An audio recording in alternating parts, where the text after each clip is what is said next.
হ্যাঁ বন্ধুরা, অনেক দিন ভিডিও করা হয় না। আমাদের এই যে ছাদ কৃষিতে আমরা কিছুদিন আগে লাউ গাছ লাগিয়েছিলাম। তো আবার আমরা নতুন চেষ্টা করেছি পটল গাছ। এই পটল গাছটা আমরা লাগিয়েছি। পটল গাছটা সুন্দরভাবে দেখা যাচ্ছে হাঁটি হাঁটি পা পা করে সে জাংলার দিকে যে এগিয়ে যাচ্ছে। তো ভালোই লাগতেছে।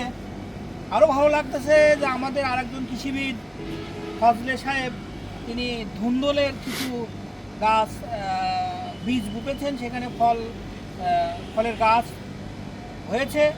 দেখা যাক, আমরা এবার চারি চোপাটে ফলে ফলায়িত হয়ে যাব। আবার এই পাশে আমরা দেখতে পাচ্ছেন আমরা শসা লাগিয়েছি। শসা গাছটি ইনশাল্লাহ আমরা সালাতের সময় অফিসে যখন খাবো সালাদ ইউজ করব। এই যে আমাদের ড্রাগন ফল, এটা ড্রাগন স্পেশালিস্ট এটা করেছেন। দেখা যাক, দোয়া করবেন আমাদের জন্য। আমরা তো আসলে পেশাদার কৃষিবিদ্যা, চেষ্টা করছি যতটুকু করা যায়। ধন্যবাদ সবাইকে, ভালো থাকবেন।